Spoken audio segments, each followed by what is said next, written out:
Hello students, तो यहाँ पर हमारे पास अब कक्षा 10वीं के मैथ का एक्सरसाइज 9.1 का हमारा एक प्रश्न संख्या यहाँ पर हम करने के लिए जा रहे हैं 10। प्रश्न संख्या 10वां हम यहाँ पर देखेंगे। जाहिर सी बात है, त्रिकोणमिति से रिलेटेड प्रश्न है तो त्रिकोणमिति के ही कॉन्सेप्ट सारे इसमें लगने वाले हैं, वो भी ऊंचाई और दूरी के। तो प्रश्न क्या है इसको हम एक बार समझ लेते हैं। एक 80 मीटर चौड़ा सड़क है। सड़क के दोनों ओर समान लंबाई के 2 खंभे लगे हुए हैं। एक भवन के शिखर से जो उन्नयन कोण बन रहा है वो 60 डिग्री का बन रहा है। दूसरे भवन के शिखर से जो उन्नयन कोण है वो 30 डिग्री का बन रहा है। ठीक है, तो हमको भवन की ऊंचाई यहाँ पर ज्ञात करना है। सबसे पहले तो समझ लेते फिगर में जाकर के कि क्या क्या हमको दिया हुआ है और क्या निकालना है। कह रहा है कि BD, देखो यहाँ से BD क्या है, एक 80 मीटर चौड़ी सड़क है। ठीक है, BD ले लेते हैं, यहाँ पर BC लिखा गया है। BD हमारे पास एक 80 मीटर चौड़ी सड़क है। ठीक है, पहली बात तो ये। अब यहाँ पर सड़क के एक तरफ AB भवन है और दूसरी तरफ जो है वो DE भवन है। दोनों की लंबाई समान है, यानी कि AB और DE की लंबाई क्या होगा, समान है। यहाँ पर देखेंगे जो AB भवन है इसके शिखर से जो उन्नयन कोण बन रहा है बिंदु C पर वो 30 डिग्री का बन रहा है। जो DE भवन है इसके शिखर से जो उन्नयन कोण बन रहा है बिंदु C पर वो 60 डिग्री का बन रहा है। अब अगर ये यहाँ से लेके यहाँ तक 80 मीटर है, ठीक है, यहाँ से लेके यहाँ तक कितने 80 मीटर, अगर हम यहाँ से लेके यहाँ तक अगर x माने तो ये हो जाएगा 80 - x। कहने का मतलब क्या है कि अगर मान लो ये पूरा 80 है, अगर ये मान लो 40 हो जाएगा तो ये भी तो 40 ही होगा ना। या अगर मान लो ये तुम्हारा 20 निकल के आ गया तो ये वाला निकालो, यानी कि DC मान लो 20 आ गया, तो अगर BC निकालना है तो 80 में से 20 घटा दोगे ना, तब जाके निकल के आएगा 60, है ना। तो यदि हम यहाँ से x माने हैं, CD को x माने हैं, तो BC बराबर क्या हो जाएगा 80 - x यहाँ से हो जाएगा। अगर इतनी बातें समझ में आ गई है तो अब हम देख लेते हैं सबसे पहले त्रिभुज इसमें EDC में क्या देखेंगे। आओ हम बात करें, चलो जी। अच्छा, हमने एक बात और माना, यहाँ AB बराबर DE हमने y रख लिया है, CD बराबर x है, BC बराबर 80 - x तो हमने बताया है। अगर हम त्रिभुज EDC में बात करें, त्रिभुज EDC में, तो यहाँ पर देखो कोण D बराबर जो है ना वो 90 डिग्री, मतलब समकोण त्रिभुज है।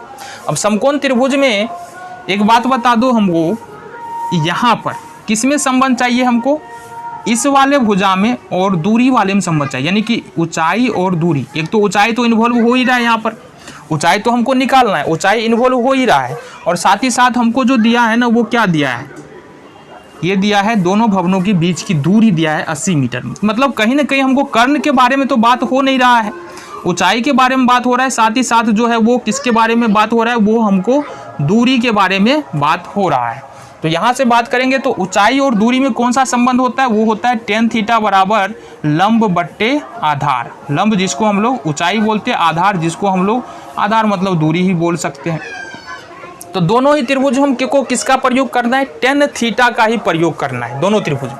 तो अगर हम त्रिभुज EDC में tan लगा ले, tan C बराबर लिखे, या पूरा कोण अगर तुम लिखना चाहो तो क्या लिख सकते हो, कोण ECD, tan कोण ECD बराबर हो जाएगा सामने वाली भुजा 60 डिग्री का, सामने वाली भुजा लंब होगा जो कि ED है, या पहले लिख लेते हैं लंब बट्टे आधार, और लंब हमारा क्या है ED है, और आधार जो है वो है हमारा DC। ठीक है, अब tan EDC जाहिर सी बात है कितने डिग्री का है, 60 डिग्री है, तो यहाँ पर लिखेंगे tan 60 डिग्री इजिकल टू कितना हो जाएगा। ED का मान हमको तो पता नहीं है, लेकिन हमने माना है ED बराबर y, तो यहाँ से y रख लेंगे, और DC का मान हमारे पास है x, तो x रख लेंगे। tan 60 का मान होता है √3, तो इसका मतलब ये हो जाएगा y बट्टे x, यानी कि अगर y बराबर यहाँ पर देखें हम तो ये निकल के आ रहा है हमारा कितना, √3x। क्रॉस मल्टीप्लिकेशन हो जाएगा, √3 बट्टे 1 है, √3 को x से गुना करेंगे √3x, और y को 1 से गुना करेंगे तो ये y हो जाएगा। तो यहाँ से y का मान निकल के कितना आ रहा है, √3x। ठीक है, इसको मान लो इक्वेशन फर्स्ट। चलो बहुत बढ़िया। अब त्रिभुज देख लेते हैं, त्रिभुज ABC में, त्रिभुज ABC में हमने पहले ही कहा था हमको tan थीटा ही लगाना है, क्योंकि ऊंचाई और दूरी में संबंध चाहिए हमको, जिसमें लंब और आधार इन्वॉल्व हो रहा है, इसलिए tan थीटा ही लगाना है।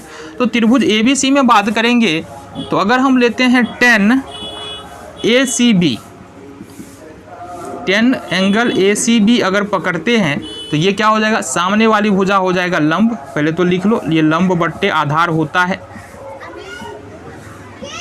लंब हमारा हो जाएगा AB और आधार क्या हो जाएगा, BC हो जाएगा। 10 ACB का मान कितना डिग्री है, 30 डिग्री का मान है, तो यहाँ से हो जाएगा 10 30 डिग्री बराबर में लंब का मान यहाँ पर देखो हमको पता नहीं है, लेकिन AB का मान देखो यहाँ से कितना है, Y हमने माना है तो Y लिख लेंगे, और BC का मान देखो कितना दिया हुआ है, 80 - x। अब एक बात और यहाँ से समझो, 10 30 का जो मान होता है वो होता है 1/√3, और Y का मान कितना है नहीं पता है, तो Y का Y रहने दो, ये हो जाएगा हमारा 80 - x। ठीक है। अब एक बात जो हमको समझना है, ये हो जाएगा कोना कोनी गुना करोगे तो √3y बराबर हो जाएगा 80 - x, या y बराबर लिखते हो तो 80 - x और बट्टे में क्या हो जाएगा, √3, ये हो जाएगा हमारे पास। गुना कर लेंगे जी, ठीक है, √3 ऊपर √3 नीचे, मतलब हमारे पास जो निकल के आएगा, गुना करो, √3 × 80 - x ये निकल के आ जाएगा, और बट्टे में आ जाएगा √3 गुना करेंगे, बट्टे में क्या आ जाएगा, 3 आ जाएगा। यानी y का मान क्या निकल के आ रहा है, √3 × 80 - x बट्टे में 3। अब इधर देख लेते हैं, अपने पास थोड़ा जगह की मारा मारी है तो इधर हम बात कर लेते हैं। ठीक है, अब इसको हम मान लेंगे समीकरण 2। अब समीकरण 1 में y का मान √3x है, समीकरण 2 में y का मान √3 × 80 - x बट्टे 3 है। तो समीकरण 1 और 2 से क्या कर सकते हैं, दोनों को बराबर कर लेना है। समीकरण 1 और 2 से √3x बराबर हो जाएगा क्या, √3 × 80 - x बट्टे में 3, ये हो जाएगा हमारे पास। यहाँ से गौर से देखो, फिर क्रॉस मल्टीप्लिकेशन करो, ये हो जाएगा √3√3x बराबर √3 × 80 - x। अब एक काम कर सकते हैं, देखो यहाँ से कौन सा काम करना है, ये देखो 3 × √3 और गुने x है। अगर हम √3 को इधर लाना चाहे, √3 को इधर लाना चाहे तो ये भाग में आ जाएगा, क्योंकि ये x के भी गुना में और 3 के भी गुना में है। तो यहाँ से लिख सकते हैं 3x बराबर √3 × 80 - x बट्टे में √3। √3 से √3 क्या हो गया, कैंसिल हो गया। हमारे पास बचा क्या, हमारे पास यहाँ से बच रहा है क्या, देखो यहाँ से थोड़ा त्रिभुज को अब ले लो, क्योंकि इसका बात तो ख़त्म है ना। ये हो जाएगा हमारे पास 3x बराबर बच रहा है 80 - x। अब x को इधर हम शिफ्ट कर लेते हैं, 3x है, एक x इधर से आएगा, ये हो जाएगा माइनस है, इधर आगे प्लस में होगा, तो ये 4x बराबर हो जाएगा 80, और x बराबर यहाँ से निकालेंगे 80 बट्टे में 4, कितना आ गया, 20। तो x का मान 20 आ गया। तो कहने का मतलब x का मान हमारा यहाँ से 20 आ रहा है, लेकिन हमको तो ऊंचाई ज्ञात करना है, और ऊंचाई क्या है, AB और DE ऊंचाई है जो y के बराबर है।